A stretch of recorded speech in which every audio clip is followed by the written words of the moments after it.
మీకు మీ కుటుంబ సభ్యులందరికీ సంక్రాంతి శుభాకాంక్షలు. సంక్రాంతి అంటేనే మనందరికీ పంటల పండుగ. కాకపోతే మనలో కొంతమందికి పేకాట పండుగ, కొంతమందికి కోళ్ళ పందాల పండుగ, కొంతమందికి గుండాట పండుగ, కానీ చాలామందికి సినిమా పండుగ. సో సంక్రాంతి టైంలో సినిమా చూడటం అనేది మన సంక్రాంతి సెలబ్రేషన్లో, అంటే మన ఫెస్టివల్ సెలబ్రేషన్లో ఒక పార్ట్ అయిపోయింది. సంక్రాంతికి సెలవులు ఉండటం, ఫ్యామిలీ టైము, ఫ్యామిలీస్ మొత్తం థియేటర్కి వెళ్ళి సినిమా చూడాలనుకోవటం. సో దాంతో మేజర్ సినిమాలు ఏమైనా ఉంటే, అంటే పెద్ద పెద్ద సినిమాలు జనరల్గా ఒకే టైంకి 2 సినిమాలు రావు. అలాంటిది సంక్రాంతి టైంలో 2-3 సినిమాలు క్లాషెస్కి దిగిపోతూ ఉంటాయి. సో ఎందుకంటే చాలామంది ప్రేక్షకులు, ముఖ్యంగా మన తెలుగు ప్రేక్షకులు సంక్రాంతి టైంలో సినిమాలు బాగా ఆదరిస్తారు. దట్టు ఫ్యామిలీ సినిమాలు ఇంకా గట్టిగా ఆదరిస్తారు. ఫ్యామిలీస్ మొత్తం వేరే టైంలో సినిమాకి వెళ్తాయో తెలియదు, కానీ సంక్రాంతి టైంలో మాత్రం అందరూ వెళ్తారు. చెప్పాను కదా, అది కూడా మన ఫెస్టివల్ సెలబ్రేషన్లో ఒక భాగం అనమాట. మార్నింగ్ పూజ అయిపోగానే మధ్యాహ్నం సినిమాకి వెళ్దాం, సాయంత్రం సినిమాకి వెళ్దాం, రాత్రి సినిమాకి వెళ్దాం అనుకుంటుంటారు. కరెక్ట్ మీ ఫేమ్ రాంగ్. నాకు తెలిసి ఫర్ ద ఫస్ట్ టైం అనుకుంటా 5 సినిమాలు సంక్రాంతి టైంలో రిలీజ్ అవటం. మేబీ నేను చిన్న సినిమాలు ఇంతకుముందు కన్సిడర్ చేయకపోవడం వల్ల మరేమో, సో నాకైతే 2-3 సినిమాలు అన్నట్టు గుర్తుంటా ఉండేది. కానీ ఫర్ ద ఫస్ట్ టైం 5 సినిమాలు వచ్చినాయి. మన వాళ్ళు చాలా గట్టిగా బరిలో దిగారు. సో ఇప్పుడు అందరికీ ఉన్న కన్ఫ్యూజన్ ఏంటంటే, 5 సినిమాలు ఉన్నాయి కదా, ఏ సినిమా చూడాలి? అరే 5కి 5 1-2 తప్పితే అన్నీ ఒకే లెవెల్ ఆఫ్ టాక్ ఉంది, మిక్స్డ్ టాక్స్ ఉన్నాయి. సో ఏ సినిమా చూడాలి, ఏ సినిమాకి ప్రిఫరెన్స్ ఇవ్వాలి, ఆల్రెడీ ఆ సినిమా చూసేస్తే నెక్స్ట్ ఏ సినిమా చూడాలి అని చెప్పి అందరికీ డౌట్ ఉంది. కొంతమంది కామెంట్ చేశారు, కొంతమంది మెసేజ్ చేశారు. సో నా పర్సనల్ చాయిస్, నేను 5 సినిమాలకి 5 సినిమాలు చూశాను. అన్ని రిలీజ్ రోజే అవగొట్టుకుంటూ వచ్చా ఒక కమిట్మెంట్తో. సో 5 సినిమాలు చూశాను కాబట్టి నా పర్సనల్ చాయిస్ మీకు చెప్తా. నాకు ఏది ఫస్ట్ ప్రయారిటీ, ఏది సెకండ్ ప్రయారిటీ, ఏది థర్డ్ ప్రయారిటీ అనిపించింది అని చెప్పి. Let's start. హాయ్ ఫ్రెండ్స్, నా పేరు Anand. Welcome to Anand news. మా ముందుగా వీడియోని లైక్ చేయండి, పక్కన సబ్స్క్రైబ్ బటన్ ఉంటుంది, ఆ సబ్స్క్రైబ్ కూడా చేసుకోండి. చేసుకున్నారా? Thank you so much. So మీరు అందరూ కొద్దిగా ఎంకరేజ్ చేయాలి మరి. సరే, అలాగే మీరు కూడా సినిమాలు చూస్తుంటే ఈ 5 ఏ సినిమా చూసినా మీ ఒపీనియన్ ఏంటో చెప్పండి. మీకు ఏమనిపించింది ఆ సినిమా మీద అన్నది కామెంట్ చేయండి. సరే, నా ఫస్ట్ చాయిస్ వచ్చేవాటికి 5 సినిమాల్లో ఫస్ట్ ఒక మ్యాటర్, రాజాసాబ్ సినిమాని మాత్రం తీసి ఒక సైడ్ పెట్టండి. ఎందుకంటే ఒక డిఫరెంట్ జానర్, మిగతా 4 సినిమాలు ఒక జానర్. నేను రాజాసాబ్ కోసం కూడా మాట్లాడతాను. సో ఫస్ట్ మనం 4 సినిమాలు ఉన్నాయి, ఎంత ఒక జానర్, ఫ్యామిలీ జానర్ అనమాట.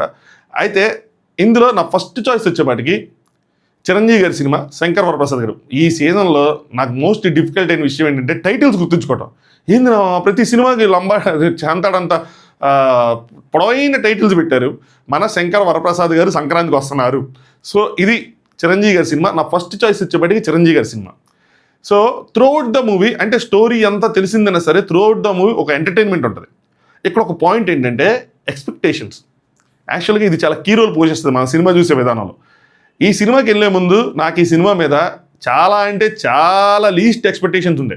ఇన్ఫ్యాక్ట్ నేను భయపడ్డా, చిరంజీవి గారు ట్రోల్ అయిపోతారేమో, క్రింజ్ కామెడీ ఉంటుందేమో, ఆయనకి ఇలాంటిది అవసరమా, ఈ సినిమాలు వద్దు, చక్కగా మంచి సినిమాలు చేయొచ్చు కదా, ఇప్పుడు సీనియర్ హీరోస్ అందరూ చేస్తున్న సినిమాలు లాంటివి చేయొచ్చు కదా, జైలరు, విక్రమ్ లాంటి సినిమాలు చేయొచ్చు కదా, ఎందుకు ఇలాంటి సినిమాలు? సరే ఏదైతే అదేంది మనం చూద్దాం అనుకున్నాం కదా సంక్రాంతికి అని చెప్పి వెళ్ళా. మామూలుగా అయితే వెళ్ళేవాడిని కాదేమో, వెళ్ళా. నేను వెళ్ళిన తర్వాత నా ఎక్స్పెక్టేషన్స్ మొత్తాన్ని బాస్ తిరగరాశారు. చాలా ఎంటర్టైనింగ్ అనిపించింది. వింటేజ్ చిరంజీవిని చూసాను ఫీల్ వచ్చింది. ఆయన మీద ఉన్న ట్రోల్ని కూడా, అంటే సారీ స్పాయిలర్ అయితే మాత్రం, ఆయన మీద ఉన్న ట్రోల్ని కూడా ఆయన తిరిగి ట్రోల్ చేశారు. సో అలాంటి సీన్లు పడ్డాయి. కామెడీ బాగుంది, నాకు ఎక్కడ క్రింజ్గా అనిపించలేదు. బ్యాక్గ్రౌండ్ మ్యూజిక్ బాగుంది. సో ఒక వింటేజ్ చిరంజీవి, ఒక రౌడీ అల్లుడు, గరానమ్ముగుడు, గ్యాంగ్ లీడర్, ఆ టైప్ ఆఫ్ చిరంజీవిని, ఆ సినిమా రెఫరెన్స్లు కానీ అవన్నీ కనిపిస్తూ ఉంటాయి. సో నేను త్రూఅవుట్ ద మూవీ ఎంటర్టైన్ అయ్యా, except story thing, climax thing. So story అనేది మనకి ఇంకా తెలిసిన స్టోరీ లాగా ఉంటుంది. ఈ సీజన్లో అన్ని సినిమాలకి ఇది ఒక బిగ్గెస్ట్ మైనస్.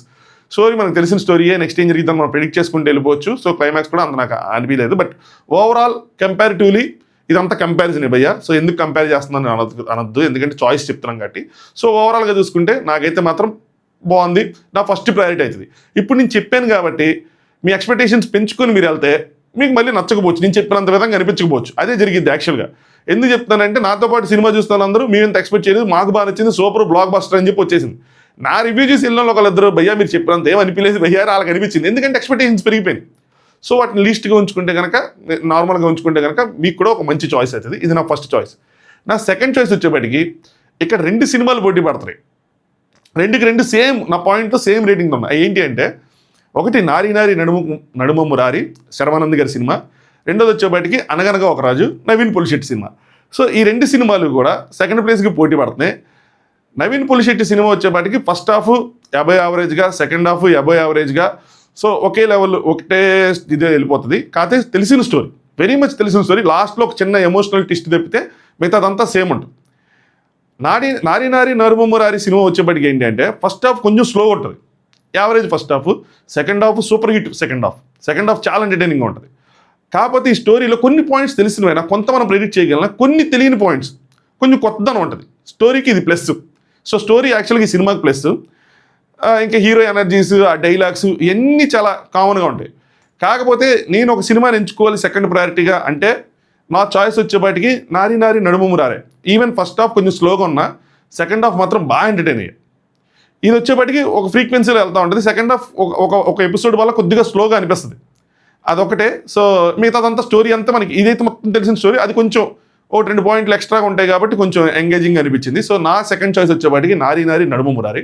ఆబ్వియస్లీ థర్డ్ ఇంకా వచ్చేపాటికి అనగానే ఒక రాజు. నవీన్ పొలిశెట్టి పొలిగాక పెట్టించాడు, సింగిల్ లైనర్స్, పంచెస్, తన ఎనర్జీతో మొత్తం సినిమాని మొత్తం వన్ మ్యాన్ షో అంటారు కదా, వన్ మ్యాన్ షో లాగా సినిమా మొత్తాన్ని తీసుకెళ్ళాడు.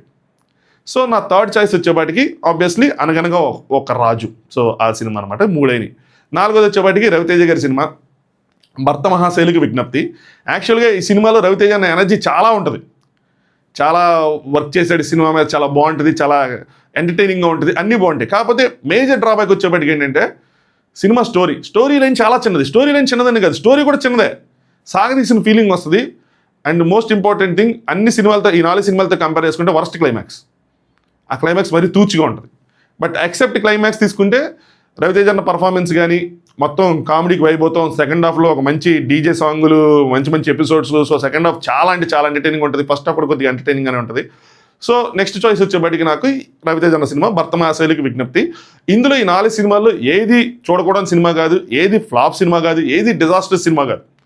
సో నిజంగా మీ దగ్గర టైం ఉండి, ఇప్పుడు టికెట్ రేట్స్ కూడా తక్కువ ఉన్నాయి కాబట్టి కొంచెం తగ్గినట్టు ఉన్నాయి నాకు తెలిసి. అంటే ప్రీమియర్ సెల్ కాబట్టి నేను అలా అనుకున్నానేమో, తర్వాత తగ్గుతాను, కొంచెం పెంచారండి, అన్ని సినిమాలకు పెంచారు. సో మీ దగ్గర బడ్జెట్ ఉంటే మీరు అన్ని సినిమాలు ట్రై చేయొచ్చు. బట్ నా చాయిస్ వచ్చేపాటికి ఇది. ఫస్ట్ చిరంజీవి గారి cinema, second Sharwanand, third Naveen Polishetty. మీరు సెకండ్ నవీన్ పొలిశెట్టి, శర్వానంద్ రెండిట్లో ఏదైనా వేసుకోవచ్చు, మీ ఇష్టం, మీ చాయిస్ అది. అంటే మీ టైంకి ఆ థియేటరు అది అవైలబుల్గా ఏది ఉంటే ఆ రెండిట్లో అదనమాట. సో నెక్స్ట్ లాస్ట్ వచ్చేప్పటికి రవితేజ గారి సినిమా. ఈ 4 ఫ్యామిలీ ఎంటర్టైనర్స్. ఇంకొక విషయం, సారీ, నారి నారి నడుమమురారి కొద్దిగా యూత్ఫుల్ స్టోరీ. ఈ అనగనగా ఒక రాజు కొంచెం ఫ్యామిలీ ఓరియంటెడ్గా ఉంటుంది, మొత్తం అంతా ఫ్యామిలీ ఓరియంటెడ్గా ఉంటుంది. సో మీ చాయిస్ తీసుకోండి. కొద్దిగా యూత్ఫుల్గా ఉండాలి అనుకుంటే కనుక నారి నారి నడుమమురారి కొంచెం బెటర్ చాయిస్.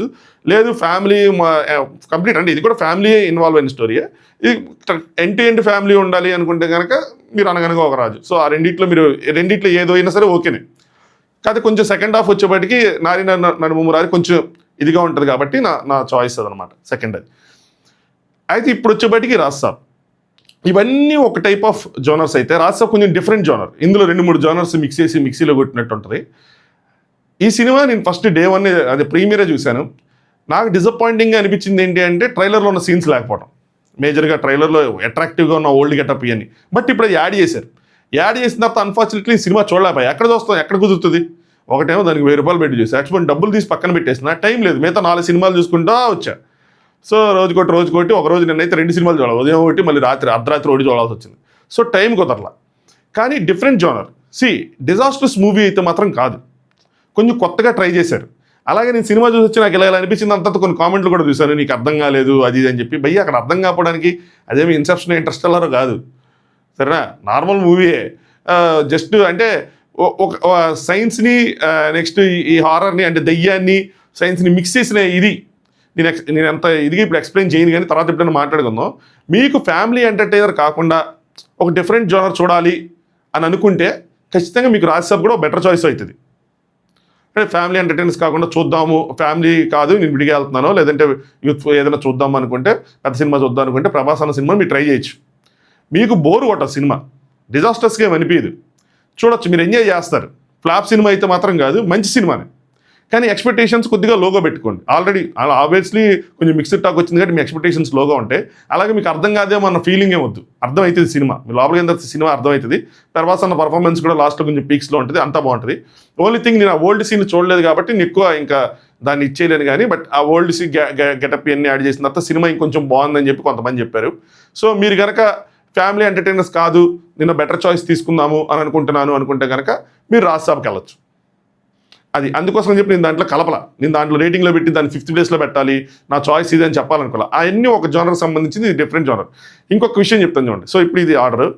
అన్ని సినిమాలు, సినిమా ఈజ్ అ ప్రొడక్ట్ మావా. నేను కూడా ప్రొడక్ట్ బేస్డ్ కంపెనీలో పనిచేస్తానని చెప్పి, సినిమా ఈజ్ అ ప్రొడక్ట్. ఒక ప్రోడక్ట్ రెడీ చేసేటప్పుడు దాని టార్గెటెడ్ ఆడియన్స్ ఉంటారు, ఈ ప్రోడక్ట్కి వీళ్ళు టార్గెట్ అని చెప్పి. అండ్ సో సినిమా కూడా ప్రోడక్ట్ లాగే, నా పాయింట్ ఆఫ్ వ్యూలో చెప్తాను, సినిమా కూడా ప్రోడక్ట్ లాగే, దానికి కూడా టార్గెట్ ఆడియన్స్ ఉంటారు. అన్ని సినిమాలు అందరికీ కాదు, కొన్ని సినిమాలు కొంతమందిని టార్గెట్ చేసి తీసినవి ఆ ఆడియన్స్కి మాత్రమే. ఇప్పుడు నేను శంకర్ వరప్రసాద్ గారి సినిమా వచ్చేప్పటికి కొంచెం ఒక level of comedy, families entertain చేసే కామెడీ ఉంటుంది. ఇప్పుడు నేను డార్క్ వెబ్ సిరీస్ చూస్తాను, లేదంటే నేను ఇలా గేమ్ ఆఫ్ థ్రోన్స్ చూశాను, బ్రేకింగ్ బ్యాడ్ చూశాను, స్ట్రేంజర్ థింగ్స్ చూస్తాను, ఇలాంటివన్నీ చూస్తాను. నేను ఇంగ్లీష్ సినిమాలు చూస్తాను, హాలీవుడ్ సినిమాలు చూస్తాను. అవన్నీ అలాంటి మైండ్ సెట్లో ఉన్న వాళ్ళు ఇలాంటి సినిమా చూస్తారు అనుకోండి, తుచ్చుగా ఉంటుంది మీకు, మీరు చూడొద్దు. ఏం చెప్తారు, మీరు చూడద్దు. మీరు ఈ సినిమానే కాదు, మీరు సంక్రాంతికి వచ్చే ఏ సినిమాను చూడొద్దు, మీకు ఆ రేంజ్లో ఉండవు.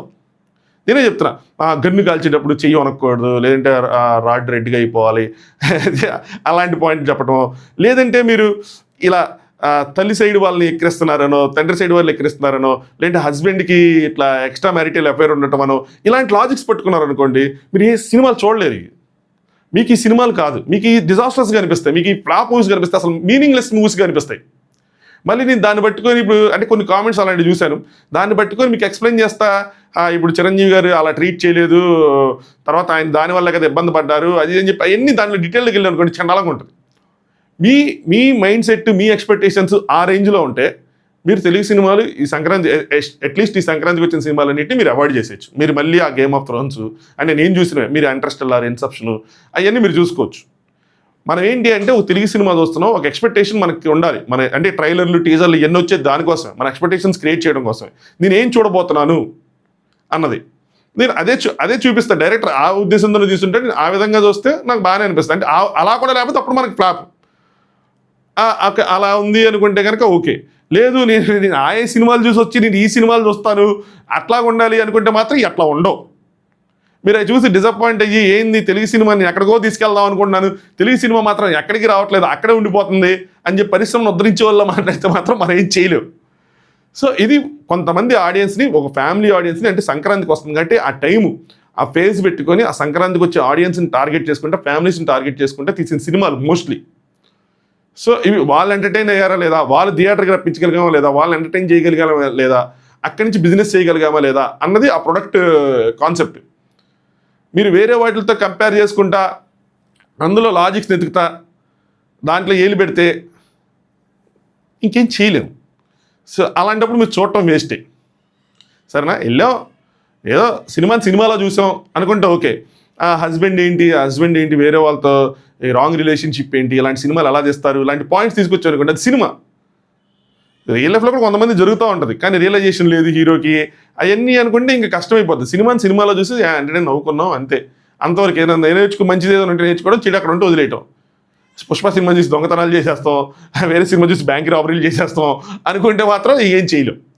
సో ఆ ఎక్స్పెక్టేషన్స్ పెట్టుకోండి, ఆ మైండ్ సెట్ మీకుంది, ఎక్స్పెక్టేషన్స్ మీకుంది. ఫ్యామిలీ ఆడియన్స్ అయితే మీకు ఈ సినిమాలు, లేదు కొంచెం కొత్తగా చూడాలనుకోండి ఇంకా రాజాసాబ్ లాంటి సినిమా. అలా లేదు మాకు కొంచెం ఇంకా మంచిగా ఉండాలి, అసలు లాజిక్ ఉండాలంటే మీరు ఇంగ్లీష్ సినిమాలు ఏమైనా చూసుకోవాలని చూసుకోవచ్చు. అవి కూడా ఈ మధ్య బాగున్నట్టు అనిపించట్లేదు. సో అలాంటి సినిమాలు, అలాంటి వెబ్ సిరీస్లు ఉంటే మీరు ఈ నెట్ఫ్లిక్స్ సబ్స్క్రిప్షన్ తీసుకొని మీరు అవి చూసుకుంటే ఉత్తమం. మీకు తెలుగు సినిమాలు మీరు దూరంగా ఉంటే బెటర్, ఎందుకంటే మీరు చూసి ఇంకా నలుగురిని చెడగొట్టడం తప్పితే ఇంకేం ఉండదు. అలాగే సో దాంతోపాటు మనం డైరెక్టర్లకి వాళ్ళకి మంచి ఫీడ్బ్యాక్ ఇవ్వాలి, బాబు ఇంకొంచెం బెటర్ సినిమాలు తీయండి, ఈ సినిమాలే కాదని చెప్పి. అది కూడా వస్తుంది. బట్ ఈ పాయింట్ ఆఫ్ టైంకి వాళ్ళు ఈ ఆడియన్స్ని టార్గెట్ చేస్తే తీసినవి ఇది కరెక్ట్గా వచ్చినప్పుడు దాని గురించి కూడా మనం మాట్లాడతాం, బాబు ఇట్లాంటి సినిమాలు తీసి ఇంకా పద్దాక రొద్దబాకండి అని చెప్పి. అది సంగతి. సో అయితే కొంచెం మీకు చాయిస్ చెప్పాను, ఆ సినిమాల మీద నా వాయిస్ చెప్పాను. సో ఖచ్చితంగా ఇప్పటివరకు వీడియో లైక్ చేయకపోతే లైక్ చేయండి, ఛానల్ సబ్స్క్రైబ్ చేసుకోండి. ఇది చాయిస్. చూడండి, చూసిన తర్వాత ఆల్రెడీ చూసిన వాళ్ళంటే మీ ఒపీనియన్స్ కామెంట్ చేయండి, ఎందుకంటే సినిమాలు చూడడం వాళ్ళంటే చూస్తారు. ఇది నా ఒపీనియన్, అందరూ ఒపీనియన్ కాదు. నేను పబ్లిక్ టాక్ మొత్తం తెలుసుకొని రాలేదు, నేను నా థియేటర్లో చూసిన, నా చుట్టుపక్కల చూసిన వాళ్ళ ఎక్స్పీరియన్సెస్, దాన్ని బట్టుకొని నేను రివ్యూలు అని చెప్పివి. సో ఇది నా ఒపీనియన్, మీ ఒపీనియన్ కామెంట్ చేయండి. మన వాళ్ళు చదువుతారు, చదివి వాళ్ళకి ఇంకా అర్థమయ్యే విధంగా అర్థం చేసుకొని వాళ్ళ చాయిస్ ఏంటన్నది చూస్తూ ఉంటారు. చలో, thanks for watching. Anand news.